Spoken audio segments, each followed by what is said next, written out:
ಜಾರ್ಖಂಡ್ನಲ್ಲಿ ಮೊದಲ ಹಂತದ ವಿಧಾನಸಭೆ ಚುನಾವಣೆ ನಡೆಯುತ್ತಿದೆ.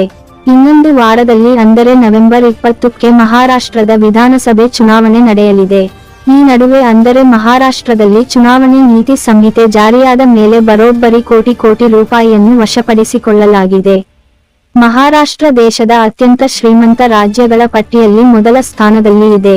ಇಲ್ಲಿ ಅಧಿಕಾರದ ಗದ್ದುಗೆ ಹಿಡಿಯುವುದು ಎಲ್ಲಾ ಪಕ್ಷಗಳಿಗೂ ಪ್ರತಿಷ್ಠೆಯ ವಿಷಯವಾಗಿದೆ.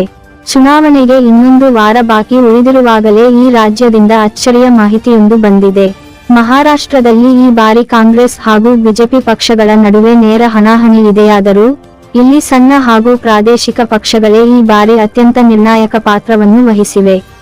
ಇನ್ನು ಮಹಾರಾಷ್ಟ್ರದಲ್ಲಿ ನೀತಿ ಸಂಹಿತೆ ಜಾರಿಯಾದ ಮೇಲೆ ಹಣದ ಹೊಳೆಯೇ ಹರಿದಿದೆ. ಮಹಾರಾಷ್ಟ್ರ ಚುನಾವಣೆಯಲ್ಲಿ ಭಾರೀ ಹಾಗೂ ಅಕ್ರಮ ಹಣ ವಹಿವಾಟು ನಡೆಯಲಿದೆ ಎನ್ನುವ ಮುನ್ಸೂಚನೆಯ ಮೇಲೆಯೇ ಈ ರಾಜ್ಯದಲ್ಲಿ ಭಾರತೀಯ ಚುನಾವಣಾ ಆಯೋಗವು ಹದ್ದಿನ ಕಣ್ಣು ಇರಿಸಿತ್ತು. ಮಹಾರಾಷ್ಟ್ರದಲ್ಲಿ ಮತದಾರರನ್ನು ಸೆಳೆಯಲು ಭಾರೀ ಆಮಿಷವೊಡ್ಡಲಾಗುತ್ತಿದೆ.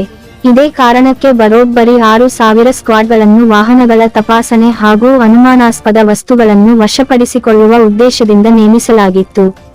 ಇನ್ನು ಮಹಾರಾಷ್ಟ್ರದಲ್ಲಿ ಚುನಾವಣೆ ನೀತಿ ಸಂಹಿತೆ ಜಾರಿಯಾದ ಮೇಲೆ ಇಲ್ಲಿಯವರೆಗೆ ಬರೋಬ್ಬರಿ 500 ಕೋಟಿ ರೂಪಾಯಿ ವಶಪಡಿಸಿಕೊಳ್ಳಲಾಗಿದೆ ಎಂದು ಹೇಳಲಾಗಿದೆ.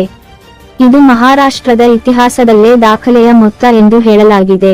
ಈ ಹಿಂದೆಯೂ ಮಹಾರಾಷ್ಟ್ರ ಚುನಾವಣೆಯಲ್ಲಿ ಹಣದ ಹೊಳೆ ಹರಿದಿರುವ ಉದಾಹರಣೆಗಳು ಇವೆ.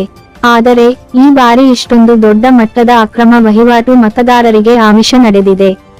ಮಹಾರಾಷ್ಟ್ರ ಚುನಾವಣೆ ರಾಜ್ಯದಲ್ಲಿ ಬ್ಯಾಗ್ ತಪಾಸಣೆಯಲ್ಲಿ ರಾಜಕೀಯ ವಿಡಿಯೋ ಹಂಚಿಕೊಂಡ ಬಿಜೆಪಿ.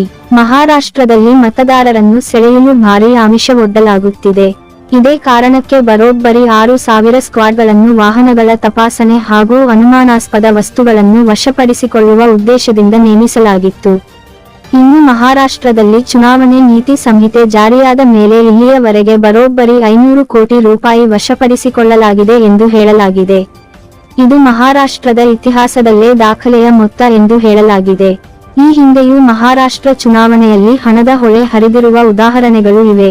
ಆದರೆ ಈ ಬಾರಿ ಇಷ್ಟೊಂದು ದೊಡ್ಡ ಮಟ್ಟದ ಅಕ್ರಮ ವಹಿವಾಟು ಮತದಾರರಿಗೆ ಆಮಿಷ ನಡೆದಿದೆ. ಈ ರಾಜ್ಯದಲ್ಲಿ ಚುನಾವಣೆ ನೀತಿ ಸಂಹಿತೆ ಜಾರಿಯಾದ ಮೇಲೆ ಮತದಾರರ ಮೇಲೆ ಪ್ರಭಾವ ಬೀರುವ ಯಾವುದೇ ನಿರ್ಣಯಗಳನ್ನು ಮಾಡಬಾರದು ಹಾಗೂ ಯಾವುದೇ ಆಮಿಷವೊಡ್ಡಬಾರದು ಎನ್ನುವುದು ಸೇರಿದಂತೆ ಹಲವು ಷರತ್ತುಗಳನ್ನು ಈಗಾಗಲೇ ವಿಧಿಸಲಾಗಿದೆ. ಇದರ ಹೊರತಾಗಿಯೂ ಅಕ್ರಮ ಹಣಕ್ಕೆ ಕಡಿವಾಣ ಹಾಕುವುದಕ್ಕೆ ಸಾಧ್ಯವಾಗುತ್ತಿಲ್ಲ ಎನ್ನಲಾಗಿದೆ. ಇನ್ನು ಇಲ್ಲಿ ಪೊಲೀಸ್, ಕಂದಾಯ ಇಲಾಖೆ ಸೇರಿದಂತೆ ಹಲವು ಇಲಾಖೆಯ ಅಧಿಕಾರಿಗಳು ಹಾಗೂ ಸಿಬ್ಬಂದಿ ತಪಾಸಣೆಯಲ್ಲಿ ತೊಡಗಿಸಿಕೊಂಡಿದ್ದಾರೆ. ಹಣ, ಮದ್ಯ, ಬೆಲೆ ಬಾಳುವ ಚಿನ್ನ, ಬೆಳ್ಳಿ ಸೇರಿದಂತೆ ಹಲವು ವಸ್ತುಗಳನ್ನು ವಶಪಡಿಸಿಕೊಳ್ಳಲಾಗಿದೆ. ಇದರಲ್ಲಿ ಉಡುಗೊರೆಗಳು ಸಹ ಸೇರಿವೆ. ವಿಜಿಲ್ ಅಪ್ಲಿಕೇಶನ್ ಅನ್ನು ಸಹ ಹೆಚ್ಚು ಪರಿಣಾಮಕಾರಿಯಾಗಿ ಇಲ್ಲಿ ಬಳಸಲಾಗುತ್ತಿದೆ ಎಂದು ಚುನಾವಣಾ ಆಯೋಗದ ಅಧಿಕಾರಿಗಳು ಮಾಹಿತಿ ನೀಡಿದ್ದಾರೆ. ಮಹಾರಾಷ್ಟ್ರದಲ್ಲಿ ಚುನಾವಣೆ ನಡೆಯುವುದಕ್ಕೆ ಇನ್ನೂ 1 ವಾರಗಳು ಮಾತ್ರ ಬಾಕಿ ಉಳಿದಿದೆ. ಮಹಾರಾಷ್ಟ್ರದಲ್ಲಿ ಇದೇ 20ರಂದು ಒಂದೇ ಹಂತದಲ್ಲಿ ಚುನಾವಣೆ ನಡೆಯಲಿದೆ. ಇಲ್ಲಿನ 288 ವಿಧಾನಸಭಾ ಕ್ಷೇತ್ರಗಳಿಗೆ ಮತದಾನ ನಡೆಯಲಿದ್ದು ಬಹುಮತ ಸಂಖ್ಯೆ 145 ಆಗಿದೆ.